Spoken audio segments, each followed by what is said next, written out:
안녕하세요. 백다마TV의 백승호입니다. 얼마 전에 세법 개정안 소식 들으셨죠? 이 주식 차익에 대해서도 이제 양도소득세를 부과를 한다고 합니다.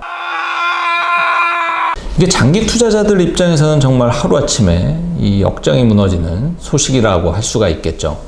예를 들어서 10년 동안 투자자가 1억 정도의 투자 수익을 창출을 했을 때 지금까지는 세금이 전혀 없죠. 근데 2023년부터는 2천만 원 초과분에 대해서는 양도소득세 20%가 부과가 되기 때문에 세금만 무려 1,600만 원을 내야 된다고 합니다. 물론 해외 주식처럼 이게 손익통산이 되기 때문에 절세를 위해서 의도적으로 매년 주식을 팔고 다시 사고 이러한 방법을 통해서, 그리고 매년 또 공제가 있기 때문에 그 공제를 다 챙겨간다라면은 사실 1년에 2천만 원 이상 주식으로 수익을 내는 사람이 사실 그렇게 많지는 않거든요. 그래서 대부분의 일반 투자자들은 이 세금에 대해서 그렇게 크게 부담은 안 느낄 수도 있겠다라고 저는 생각은 하고는 있지만, 어쨌든 아까 말씀드렸던 그 장기 투자자들 입장에서는 정말로 한 10년, 20년 보유를 해서 이게 값어치가 몇 억의 차익이 생겼을 때는 굉장히 좀 곤란한 상황이 될 수가 있고, 이 세법으로 인해서 오히려 장기 투자가 장려가 되지 않고 단기 투자가 장려가 되는 그런 상황이다라고 볼 수가 있겠습니다.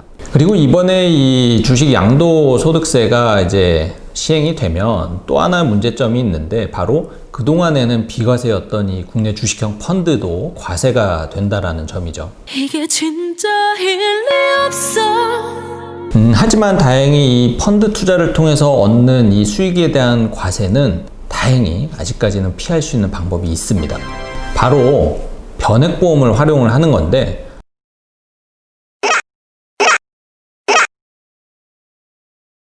물론 저도 알아요. 이 변액보험의 변자라도 얘기를 꺼내면은 이미지 똥되고 또 욕부터 하는 사람들 많다라는 거 저도 알고 있습니다. 하지만 팩트는 팩트이기 때문에 오늘은 그 팩트에 대해서만 좀 설명을 드릴까 합니다. 변액보험은 내부적으로 발생된 모든 수익에 대해서 비과세입니다. 그래서 국내 주식형이든 해외 주식형을 선택을 했던 원자재 펀드든, 심지어는 요즘에는 ETF를 통해서 운용하는 변액도 있는데, 이렇게 섹터와 혹은 자산의 유형과 아무 상관없이 10년만 지나면 세금을 전혀 내지 않죠. 그렇기 때문에 일단 이론적으로는 이 변액보험을 정말 잘만 활용을 하면 국내 주식과 해외 주식에서 발생되는 세금에 대해서 상당히 절세를 할 수가 있다라는 거죠. 물론 여러분들도 잘 알고 있는 이 변액보험의 치명적인 단점이 몇 가지가 있습니다. 일단 첫 번째는 아시다시피 사업비가 졸라 비쌉니다. 물론 요즘에는 이 변액보험의 사업비가 상당히 내려갔어요. 예전에 비해서는. 판매하는 판매원들이 이 변액보험 추천도 잘 안 합니다.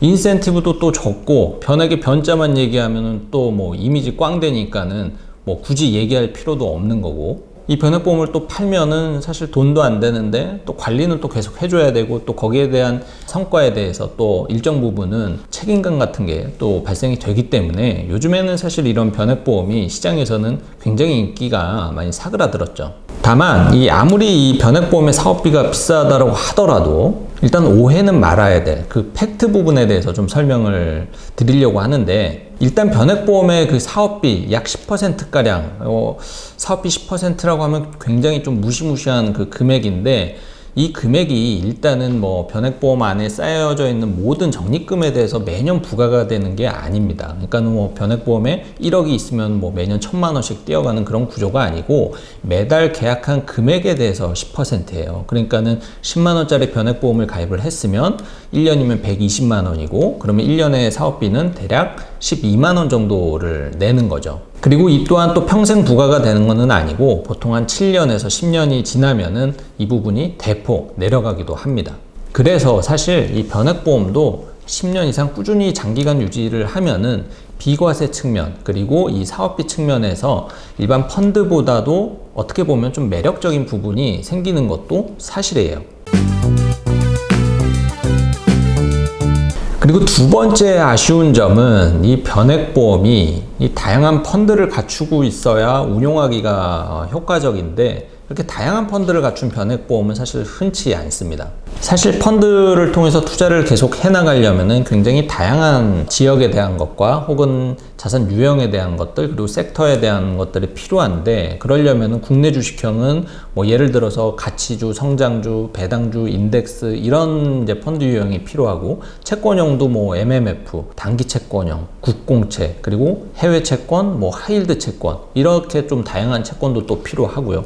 원자재도 뭐 금이라든지 뭐 석유 관련, 그리고 해외 주식형은 뭐 당연히 선진국 시장, 뭐 이머징 시장, 조금 더 디테일하게 가면 뭐 미국, 중국, 일본, 유럽 이런 식으로 다양한 펀드가 필요한데, 현실적으로는 이렇게 다양한 펀드를 갖춘 변액보험이 찾기가 굉장히 어렵다라는 거죠. 뭐 아무튼 이렇게 변액보험이 뭐 아쉬운 점도 좀 있지만, 사실 뭐 완벽한 금융상품이라는 것은 없는 거고, 사실 상황에 맞게끔 유리하고 불리하고가 다 달라지는 거기 때문에 내 상황에 맞게끔 잘 활용을 하는 것이 무엇보다도 중요하거든요. 그래서 이 변액보험도 사실은 이 비과세의 어떤 통장 개념으로 활용을 한다라면은 당장은 전혀 쓸모가 없겠지만 10년 뒤, 20년 뒤에는 정말 절세 수단으로서 굉장히 괜찮은 도구가 될 수 있다라는 것이 저의 생각이고요. 그리고 이제 변액보험이 갖고 있는 약점인 이 비싼 사업비에 대한 부분은 추가 납입을 활용을 한다든지 일시납 형태, 그러니까 1,000만 원, 2,000만 원의 이런 목돈을 그냥 한 번에 가입하는 형태로 변액보험을 가입을 하면은 또 사업비를 또 굉장히 아낄 수가 있습니다.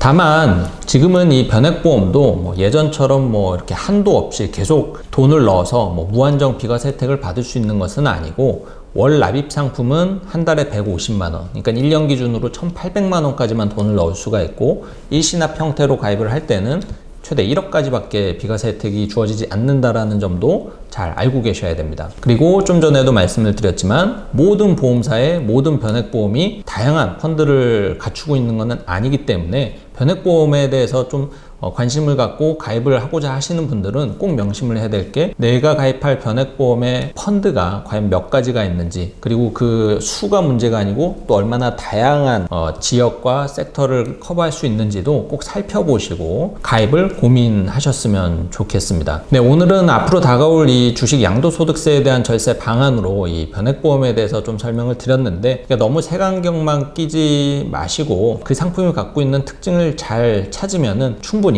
활용할 수 있다는 점 꼭 알고 계셨으면 좋겠고, 오늘 영상 도움 되셨으면 좋아요와 구독 눌러주세요.